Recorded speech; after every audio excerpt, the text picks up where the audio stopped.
हाँ जी, good morning. एक बार फिर से आप सभी का प्रिस्कार के यूट्यूब चैनल में आप सभी का स्वागत है। आज है 25 जून। तो हम इस वीडियो में 25 जून से प्लस 2 दिन की अपनी क्लास नहीं हुई है। मैंने आपको बोला था ना कि हम 2 या 3 दिनों के हैं, वीक में 2 दिन क्लास आएगी, तो 2 या 3 दिनों के है वो मर्ज करके हैं वो अपन क्लासें किया करेंगे। तो इसमें 25 जून का करंट अफेयर मिलेगा।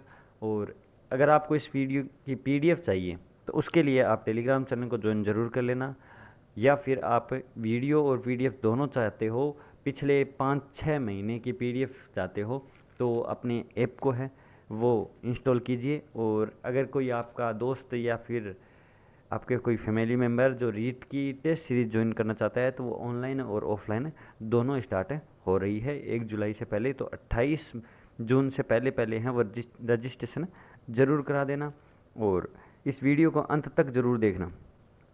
अंत में मैं आपसे एक क्वेश्चन पूछूंगा, उसका आंसर आप मुझे कमेंट बॉक्स में ज़रूर देना।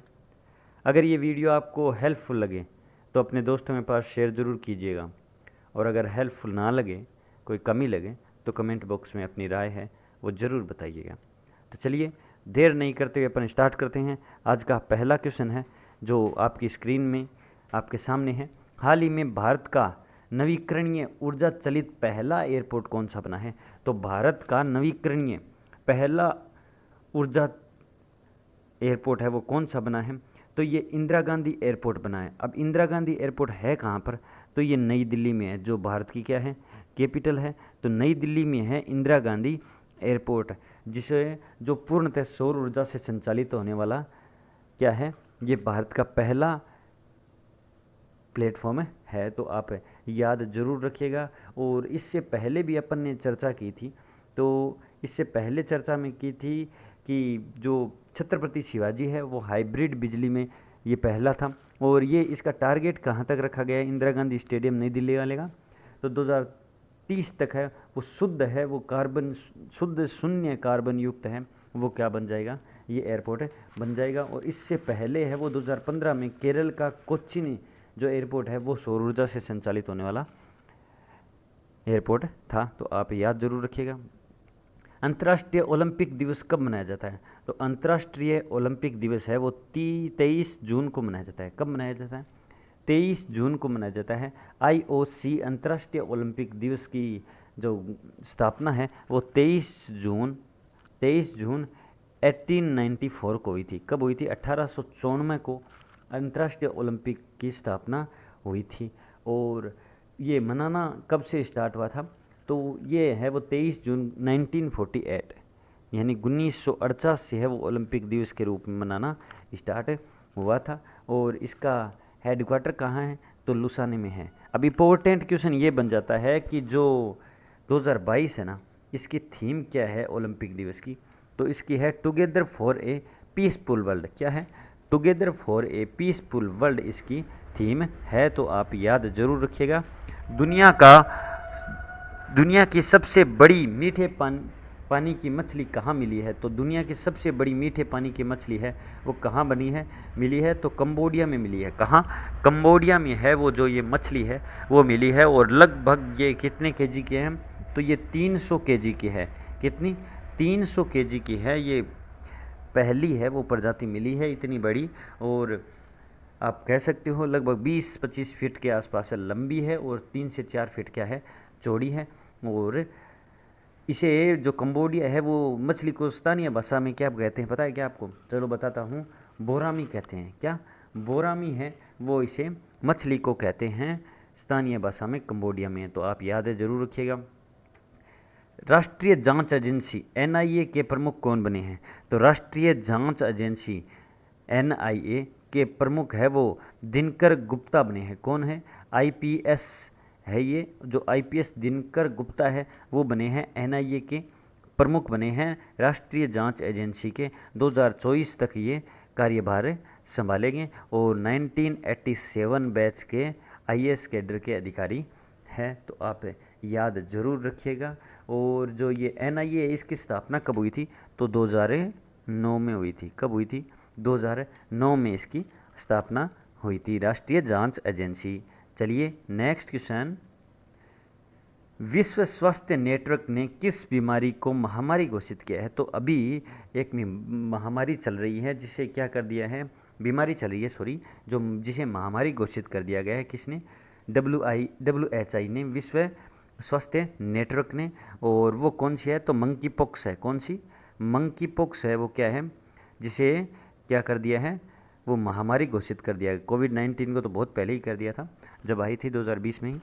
और मंकी पॉक्स को कर दिया है, जिससे ये अभी 56 देशों में ये फैल गया है। वापस एक बार है ये ख़त्म हो गया था, कह सकते हैं। वापस केस आए हैं, लगभग 3417 केस, 3417 केस, 3417 केस है वो पूरे वर्ल्ड में इसके सामने है। और ये इसमें चकत्ते बन जाते हैं, पूरे शरीर पे पिंपल्स बन जाती है, और लगभग है वो बुखार चढ़ती है 2 से 3 हफ्ता तक।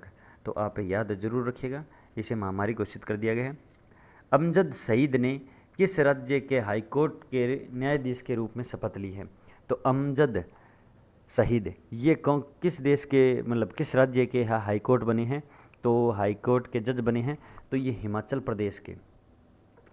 प्रदेश के हैं वो हाईकोर्ट बने हैं, हाईकोर्ट के न्यायाधीश बने हैं। कौन? तो वो बने हैं अमजद शहीद। और ये कौन से हैं नंबर के हैं? तो 27वें नंबर के है। और शपथ कौन दिलाई है? तो राज्यपाल ने दिलाई है। और राज्यपाल कौन है? तो राज्यपाल है वो राजेंद्र विश्वनाथ आर्नेकर है। कौन है? राजेंद्र विश्वनाथ आर्नेकर यहाँ के क्या है, जो गवर्नर है। और इसके सीएम कौन है? तो सीएम है वो जयराम ठाकुर है। तो आप याद जरूर रखना। और ये 23 जून को है वो न्यायाधीश के पद पर शपथ ले ली है। और अगर यहाँ पर आपको हिमाचल प्रदेश में ये पूछ ले कि नेशनल पार्क कौन कौन से हैं, तो ग्रेट हिमालय है, पिन वैली है, खैरगंगा है, ये याद रखना।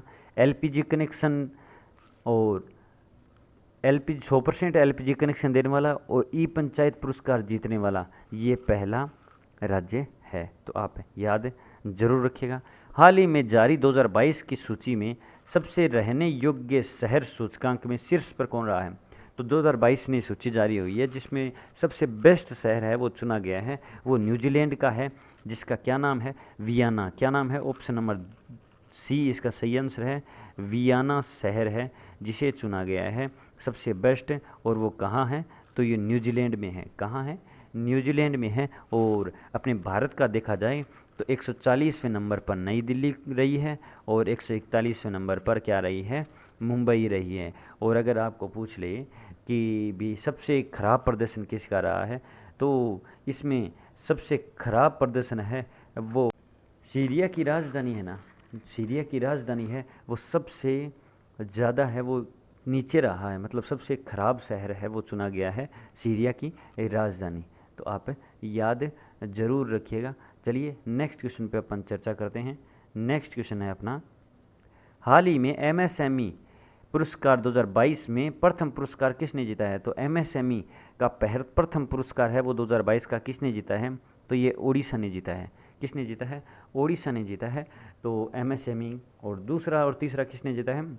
तो दूसरा है वो बिहार ने जीता है, और तीसरा है वो हरियाणा ने जीता है। अब एमएसएमई पुरस्कार ये इसका मतलब स्टार्ट कब हुआ था ये देना? तो 1983 में देना स्टार्ट हुआ था। अब ओडिशा, तो उड़ीसा की कैपिटल क्या है?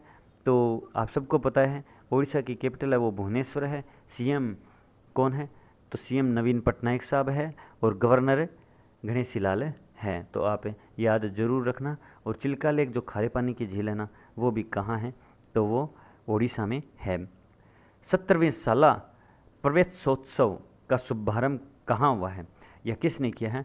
तो 17वें साला प्रवेशोत्सव का उद्घाटन है या समारोह है या भूपेंद्र भाई पटेल ने किया है। कहाँ पर किया है? गुजरात में किया है। कहाँ पर? गुजरात में किया है भूपेंद्र भाई पटेल, जो कौन है? गुजरात के सीएम है। तो आप याद जरूर रखना। एक आपने नाम सुना ही होगा गुजरात का, वडगांव नाम सुना होगा, वहाँ पर है वो स्टार्ट किया है 17वें साला का। तो आप याद जरूर रखिएगा। चलिए नेक्स्ट क्वेश्चन पे अपन चर्चा करते हैं। नेक्स्ट क्वेश्चन है अपना, हाल ही में संयुक्त राष्ट्र लोक सेवा दिवस कब मनाया गया है? तो संयुक्त राष्ट्र लोक सेवा दिवस है वो कब मनाया गया है? तो ये भी कब मनाया गया है? 23 जून को मनाया गया है। इस वीडियो में 23 जून से रिलेटेड 3 इंपॉर्टेंट डे वाले क्वेश्चन आएंगे। 2 तो आपके सामने आएंगे, आ गए हैं, और एक मैं आपको अभी बता दूंगा। तो संयुक्त राष्ट्र लोक सेवा दिवस ये कब मनाया जाता है? 23 जून को मनाया जाता है। जिसकी स्थापना कब हुई थी? तो 2002 से मनाना स्टार्ट हुआ था। और इसकी थीम क्या रखी गई है? तो ब्लीडिंग बैंक फ्रॉम कोविड-19, ब्लीडिंग बैंक फ्रॉम कोविड-19 वो इसकी थीम रखी गई है। अब देखिए एक और देखते हैं इम्पोर्टेंट डे का 23 जून को, जो कौन सा है? विधवा दिवस भी कब मनाया जाता है? तो वो 23 जून को मनाया जाता है। कब? विधवा दिवस 23 जून को मनाया जाता है। और वो विधवा दिवस मनाना स्टार्ट किया गया था 2005 से। कब से? 2005 से बनाना स्टार्ट किया गया था। चलिए नेक्स्ट क्वेश्चन देखते हैं। 3 रिमोट सेंसिंग उपग्रह का नया बैच किसने लॉन्च किया है? तो देखिए लगभग 1-2 दिन के बाद में है वो चीन का क्वेश्चन आता ही है। तो 3 रिमोट सेंसिंग उपग्रह का नया बैच है वो किसने लॉन्च किया है? तो ये इसका सही आंसर हो जाएगा, चीन ने लॉन्च किया है। किसने लॉन्च किया है? चीन ने लॉन्च किया है, जिसकी कैपिटल बीजिंग है और शी जिनपिंग है वो इसके क्या है? राष्ट्रपति है। साइनोफार्म वैक्सीन भी इसी की लॉन्च की गई है। और मार्स रोवर जुरोंग का सफलतापूर्वक परीक्षण, एक लास्ट वीडियो में अपन ने देखा था कि इसका तीसरा कोई चीज़ है वो लॉन्च की गई है। तो वो आप मुझे नाम ज़रूर बताना, लास्ट वीडियो में आपको क्वेश्चन मिलेगा। उसी के साथ पहला और दूसरा दोनों को बताया है, तो आप तीनों को कमेंट बॉक्स में ज़रूर रखिएगा। ई कचरे में ये कहाँ है? तो पहले स्थान पर है, और इसने अपना कृत्रिम सूर्य भी बनाया है। हाल ही में राष्ट्रपति चुनाव के लिए नामांकित कौन हुए हैं? तो द्रौपदी मुर्मू और यशवंत सिन्हा। ये दोनों जो ए व ब ऑप्शन है ना, ये दोनों राष्ट्रपति चुनाव के लिए ऑप्शन नंबर ए व ब, जो ऑप्शन नंबर सी है ना, वो राष्ट्रपति चुनाव के लिए नामांकित हुए हैं। द्रौपदी मुर्मू कौन है?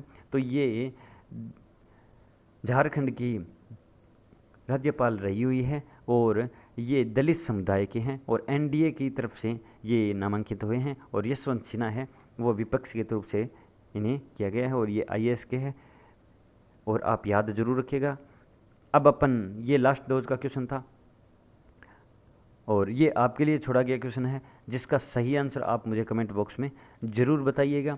और ये तो काफ़ी इंपॉर्टेंट वाला क्वेश्चन है, तो आप इसका आंसर ज़रूर दीजिएगा। और अब आप बता सकते हो कि आपको वीडियो कैसा लगा, अपनी राय है वो कमेंट बॉक्स में ज़रूर बताइएगा। अब मैं आपसे आज्ञा लेता हूँ। जय हिंद, जय भारत, धन्यवाद।